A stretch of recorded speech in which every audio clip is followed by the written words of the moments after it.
the sizzle of pure beef tallow melting over a heavy iron pot.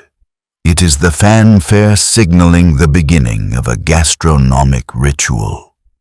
Wagyu, the intricate beauty of its marbled fat, is a work of art. Yet this luxury was once a taboo in Japan, one punishable by death. Why did the Japanese reject meat for over a millennium? And how did they finally break those chains? This is a story of 1,200 years of silence and passion, condensed into a single pot. Welcome to the hidden world of Sukiyaki. The year was 675 AD. Emperor Tenmu issued Japan's first edict banning the consumption of meat. For the next 1,200 years, eating beef was strictly forbidden in public. But human instinct proved stronger than the law. Farmers sought ways to secretly eat game caught in the wild. To do so, they turned to a common farming tool, the suki, or plowshare. By placing this iron plate over a bonfire as a makeshift skillet, they created the origin of sukiyaki.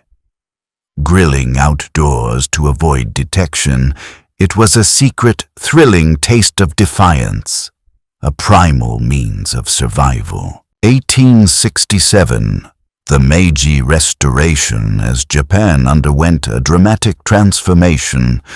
A revolution occurred at the dinner table. The symbol of Western culture entering the port of Yokohama was none other than beef. In 1872, news spread across the nation that the emperor himself had tasted beef. In that moment, yesterday's sin became today's civilization. Since meat quality was inconsistent back then, the gyunabe style, simmering beef with lavish amounts of sugar and soy sauce, became the trend.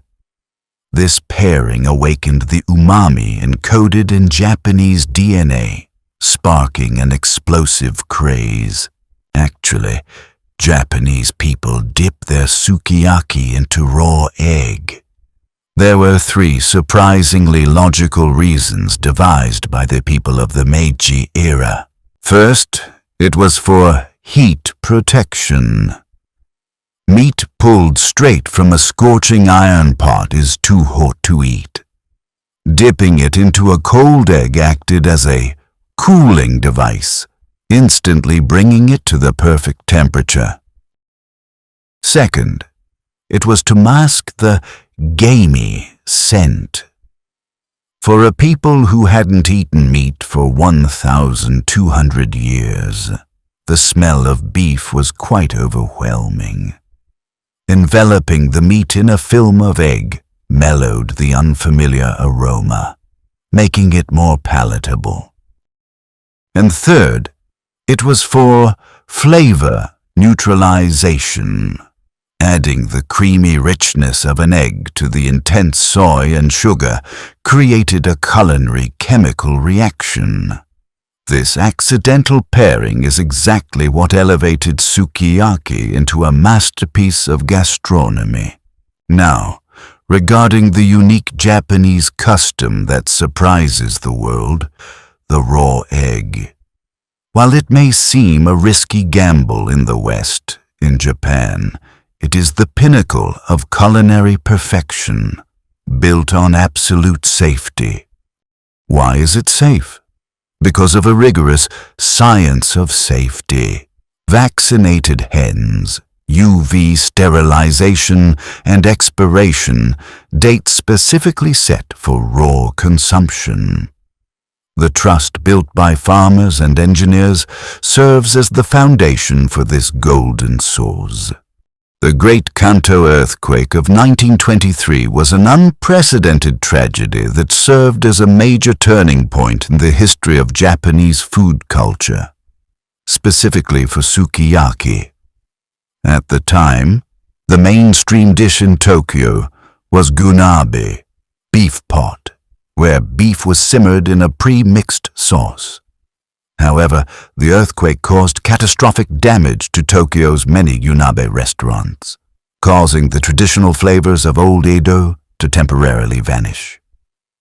Filling this void, chefs from the Kansai region, western Japan, flocked to Tokyo to support reconstruction efforts and seek new business opportunities. They brought with them the Kansai-style Sukiyaki, characterized by searing the meat before adding seasonings. This migration sparked a fusion between Tokyo's gyunabe and Kansai's Sukiyaki, eventually evolving into the standardized style using warishita, brood sauce, that we enjoy today. It was at this moment that the simmering culture of Kanto and the searing culture of Kansai merged, integrating into the modern form of Sukiyaki. It was a profound moment when Japan's culinary traditions melted into one. It was here that the Kanto simmering culture and the Kansai searing culture fused, evolving into the unified form of Sukiyaki we know today. It was the moment Japanese food culture became one. In the 1960s, a Japanese singer stunned the world. Kyu Sakamoto's song, Ue o Muite Aruko, was released in the West under the title Sukiyaki and topped the Billboard Hot 100. Why Sukiyaki? Because at the time, this dish was the coolest, most joyful icon of Japan. As a symbol of post-war recovery, Sukiyaki became the undisputed king of celebratory, home-cooked meals. After breaking 1,200 years of silence, this single pot is what we've finally gained. It's not just a dish.